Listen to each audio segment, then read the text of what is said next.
संघ थोड्याच वेळात आपल्या कार्यक्रमाला सुरुवात होत आहे। जीवनात यशासाठी नियोजन असावं लागतं, तसंच कार्यक्रमाच्या यशासाठी योग्य ते प्रयोजन असावं लागतं। जाणून घेऊयात आजच्या या कार्यक्रमाच्या प्रयोजनाची पार्श्वभूमी म्हणजेच कार्यक्रमाची प्रास्ताविक। मी माननीय मुख्याध्यापक मॅडम देशमाने मॅडम यांना विनंती करते की त्यांनी प्रास्ताविक करावे।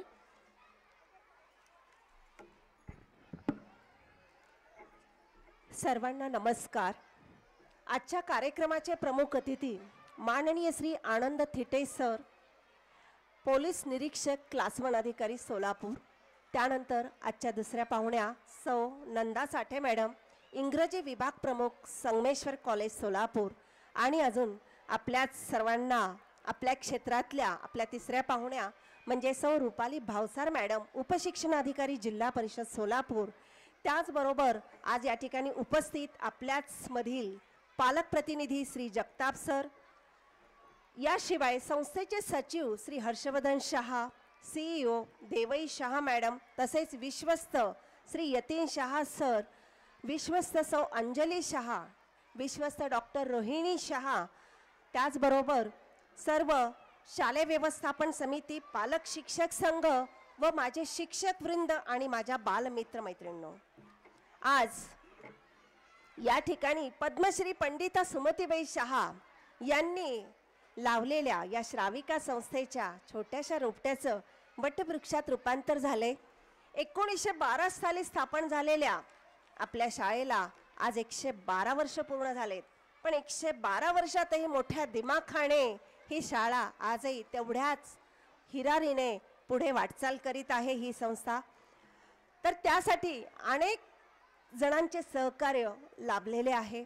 त्यामध्येच आपली शाळा अनेक विद्यार्थ्यांच्या सर्वांगीण विकासासाठी अनेक उपक्रम राबवत असते, जसं बाल सांस्कृतिक मंच आहे, स्पर्धा परीक्षा मार्गदर्शन आहे, सामान्य ज्ञान प्रश्नमंजुषा आहे, याशिवाय वेगवेगळ्या स्पर्धा, आंतरशालेय स्पर्धा, क्रीडा स्पर्धा, योगासन स्पर्धा, या सगळ्यांमध्ये आपण विद्यार्थ्यांना सहभागी करून घेतो।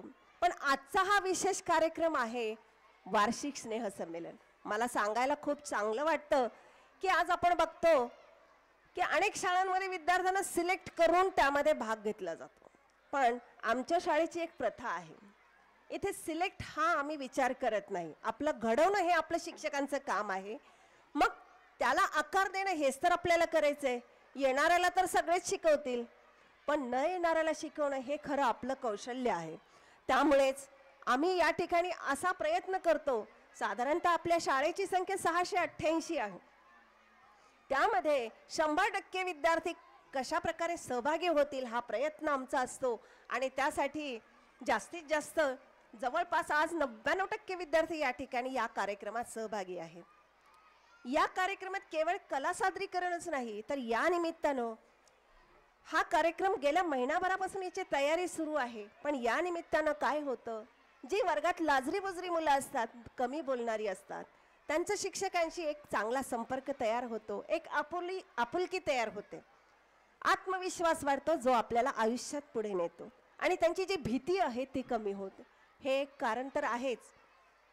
याशिवाय सगळ्यात महत्त्वाचं अजून, प्रत्येक पालकाला वाटतं की माझं मूल प्रत्येक ठिकाणी असावं, स्टेजवर असावं, सगळ्या स्पर्धेत असावं, मान्य आहे, आणि हेच आपल्याला या ठिकाणी करायचं आहे। या स्टेजवर हा छोटासा स्टेज आज त्यांना मिळतोय, पण भविष्यात यातूनच बालकलाकार घडणार आहेत। भलेही कलाकार घडो ना घडो, पण यातून त्यांच्या अंगी कला बाळगण्याची तर एक सवय छान लागते। कला हे माणसाला जीवन जगण्याला शिकवते, आत्मविश्वास देते, भविष्यात त्याला कितीही अडचणी कठीण प्रसंग आले तरी त्याला ते बळ मिळतं। त्यासाठी कला ह्या आयुष्यात खूप महत्त्वाच्या असतात, आणि त्यासाठीच आज मला असा एक सकारात्मक बदल पालकांमध्ये दिसून येतो की पूर्वी फक्त अभ्यास एके अभ्यास याला महत्त्व दिलं जायचं, पण आज उलट आहे, अभ्यास तर आहेच, पण त्यासोबत पालक माझ्या मुलाला गॅदरिंगमध्ये घ्या, सगळ्या स्पर्धेत घ्या, हा हट्ट करताना आम्हाला दिसतात। हा बदल खूप चांगला आहे, त्यासाठी मला खरंच पालकांचं खूप आभार मानावं लागतं, कारण पालकांच्या सहकार्याशिवाय कुठलीही शाळा उभी राहू शकत नाही। मला तुम्हा सगळ्यांचा आज हे स्टेज आहे या निमित्तानं तुम्हा सगळ्यांचे खूप खूप आभार मानायचे आहेत की तुम्ही आहेत, तुमचं एवढं चांगलं 100% सहकार्य आहे म्हणून आज ही शाळा खूप चांगल्या पद्धतीने मार्गक्रमण करत आहे. तर आजच्या ह्या दिवशी प्रत्येक आज या ठिकाणी भाग घेतलेल्या प्रत्येक मुलाला त्याच्या भावी आयुष्यासाठी खूप खूप शुभेच्छा. आणि या कार्यक्रमाच्या यशस्वीतेसाठी सगळ्यांनी खूप कष्ट घेतलेत, त्या सगळ्यांनाही माझी एक कौतुकाची थाप. आजचा हा दिवस सगळ्यांसाठी आनंदाचा दिवस आहे. तुम्हा पालकांसाठी तुमचं मूल म्हणजे विश्व असतं आणि त्याला स्टेजवर डान्स करताना बघून तुमच्या डोळ्यात एक खूप छान आनंद असतो आणि त्या आनंदाचा क्षण आम्हाला टिपायचा असतो. त्यासाठी आजचं हे प्रयोजन. तर सगळ्यांचं पुनश्च एकदा आमच्या या श्राविका संस्थेत स्वागत करून मी माझे प्रास्ताविक पर 2 शब्द संपवते. धन्यवाद. धन्यवाद मॅडम. मंदिरातील घंटेला आवाज नाही जोपर्यंत तुम्ही ती वाजवत नाही. मंदिरातील घंटेला आवाज नाही जोपर्यंत तुम्ही ती वाजवत नाही. कवितेला चाल नाही जोपर्यंत तुम्ही ती गात नाही. कवितेला चाल नाही जोपर्यंत तुम्ही ती गात नाही. अगदी त्याचप्रमाणे कार्यक्रमाला बहार नाही जोपर्यंत कार्यक्रमाचे मुख्य आकर्षण म्हणजे प्रमुख पाहुण्यांचे विचार मार्गदर्शन ऐकायला मिळत नाही. मी आजच्या प्रमुख पाहुणे सौ नंदा साठे मॅडमना विनंती करते की त्यांनी मार्गदर्शन पर 2 शब्द बोलावे. आमच्या पालकांशी आणि चिमुकल्या बालकांशी थोडासा संवाद साधावा.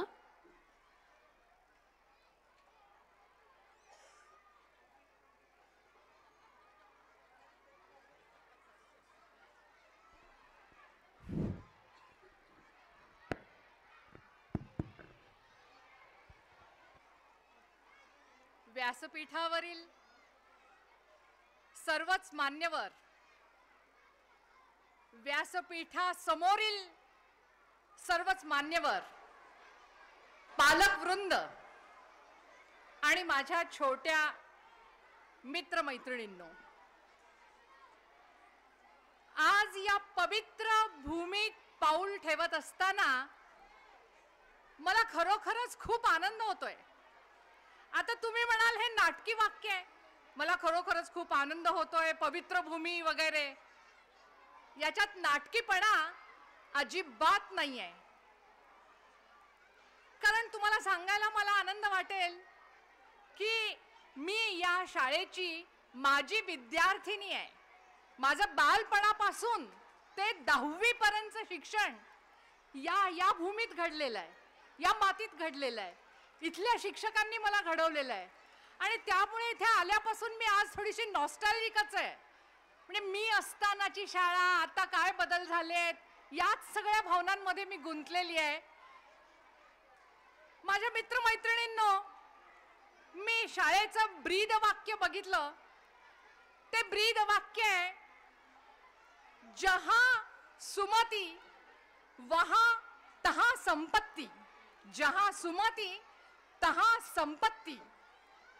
म्हणजे काय अर्थ झाला? जिथे जिथे सुमती आहे तिथे तिथे संपत्ती आहे. मग ही संपत्ती म्हणजे धनलक्ष्मी असेल किंवा विद्या असेल, अनेक अर्थाने ही संपत्ती इथे नांदते आहे. पण सुमती या शब्दाचे मला 2 अर्थ दिसतात. एक, सुमती, सु म्हणजे चांगली आणि मती म्हणजे बुद्धी. म्हणजे जिथे जिथे चांगली बुद्धी आहे तिथे तिथे संपत्ती नांदतेच. सुमती या शब्दाचा दुसरा अर्थ असा, तुमच्या संस्थापिका पद्मश्री सुमतीबाई शहा, ज्यांना आम्ही सुमती भून म्हणायचो. जहां सुमती तहां संपत्ती हे वाक्य त्यांनी आपल्या आयुष्यामध्ये अक्षरशः खरं करून दाखवलेलं आहे. त्यांच्यामुळेच हे संपूर्ण उभं आहे, हे संपूर्ण आज तुम्हाला शिक्षण मिळतंय. तर मला अजूनही तो सुमती भूंचा सहवास आठवतो. त्या अगदी आवर्जून मला आश्रमात बोलवून घ्यायचा. मी इथेच शिकत होते. आवर्जून मला आश्रमात बोलवून घ्यायच्या, चौकशी करायच्या, अभ्यास कसा चालू आहे, कुठकुठल्या स्पर्धांमध्ये भाग घेतले, कुठे कुठे बक्षिसं मिळवली, आवर्जून चौकशी करायचा. आणि आजही मला त्यांचा तो आशीर्वाद देणारा थरथरता आत अजूनही आठवतोय. सुमती भून आठवतायत, विद्युल्लता भून आठवतायत, अंता मावशी आठवतायत. तुम्हाला कदाचित त्यातलं कोणीच माहित नसेल, पण मी मात्र आज खूप भावूक झालेले आहे. तेव्हा जिथे माझी जडणघडण झाली अशा या